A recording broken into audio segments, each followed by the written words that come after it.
Competitive exams में paper leak का मुद्दा इस वक्त का सबसे बर्निंग इशू है। एक तरफ जहां मेडिकल की परीक्षा नीट के पेपर लीक होने का मुद्दा गर्म है, तो वहीं यूजीसी नेट का पेपर लीक होने के बाद तो पूरी परीक्षा ही रद्द करनी पड़ गई। अब आलम यह है कि छात्र सालों साल इन प्रतियोगी परीक्षाओं की तैयारी करते हैं, पैसे खर्च करके फॉर्म भरते हैं और फिर कड़ी मेहनत करते हैं और इसके बाद नौकरी और कामयाबी की उम्मीद लिए मीलों चलकर एग्जाम देने पहुंचते हैं। बस और ट्रेन में धक्के खाते हैं, रेलवे स्टेशन में, सड़क किनारे, फुटपाथों में और पार्कों में अपनी रात गुजारने पर मजबूर होते हैं। लेकिन जब रिजल्ट की बारी आती है तो उनकी सारी उम्मीदें भ्रष्टाचारियों की भेंट चढ़ जाती है, क्योंकि कभी पेपर लीक की खबरें सामने आती है तो कभी पैसे लेकर के कुछ छात्रों को टॉप कराने की। छात्रों को पता ही नहीं होता कि वो जिस एग्जाम के लिए मेहनत कर रहे हैं वो किसी अंजाम तक पहुंचेगा या फिर नहीं। पेपर लीक आज युवाओं के लिए किसी डिजास्टर से कम नहीं है। ऐसे में उत्तर प्रदेश की योगी आदित्यनाथ सरकार ने पेपर लीक रोकने और साफ सुथरी परीक्षाएं कराने के लिए एक सख्त नीति का ऐलान किया।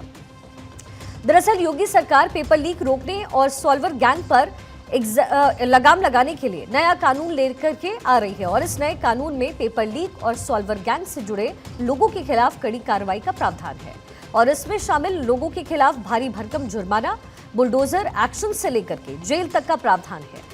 यानी अगर कोई भी पेपर लीक या परीक्षा से जुड़ी धांधली में जुड़ा पाया गया तो उसके घर पर, संपत्ति पर बुलडोजर तो चलेगा ही, भारी भरकम जुर्माना भी अलग से लगेगा और उसे अच्छी खासी सजा होगी।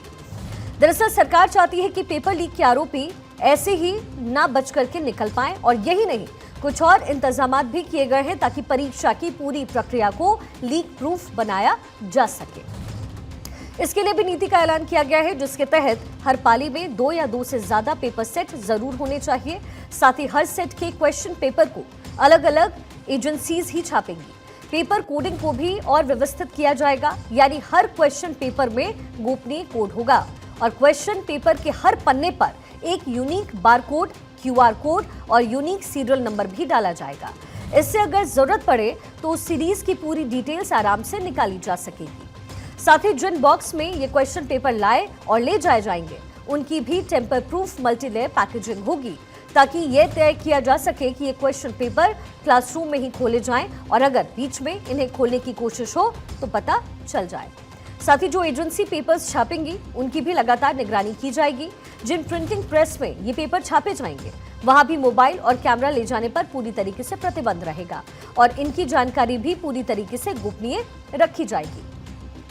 योगी सरकार की लीक प्रूफ पॉलिसी क्या कुछ है ये हमने आपको बताया। यही नहीं, छात्रों की सुविधा का भी नई नीति में पूरा ध्यान रखा गया है और इसके लिए परीक्षा केंद्र सिर्फ वही बनाए जाएंगे जो बस स्टैंड और रेलवे स्टेशन के पास हो, ताकि कनेक्टिविटी की दिक्कत स्टूडेंट्स को ना हो और अगर ये बस स्टैंड या रेलवे स्टेशन से दूर हैं तो ट्रांसपोर्ट के साधन के इंतजाम किए जाएंगे। परीक्षा केंद्र आबादी के बीच होंगे और साथ ही जिस सेंटर को परीक्षा कराने का जिम्मा मिला है उसके पास कम से कम 3 साल परीक्षा कराने का अनुभव होना चाहिए। सुरक्षा के लिए हर सेंटर में सीसीटीवी होंगे और ये कंपलसरी रहेगा। साथ ही इन सेंटर्स में बाउंड्री वॉल का होना भी अनिवार्य होगा ताकि बाहर से कोई ना आ जा सके। बिजली और जनरेटर का इंतजाम भी जरूरी होगा।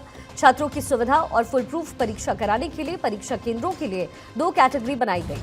पहली कैटेगरी में inter college, degree college, engineering और मेडिकल कॉलेज को रखा गया है, तो वहीं दूसरी कैटेगरी में एडेड स्कूल्स जो हैं वो शामिल किए गए हैं और इन सभी की कड़ी निगरानी की जाएगी ताकि परीक्षाएं बिना किसी डर और धांधली के आराम से करवाई जा सके।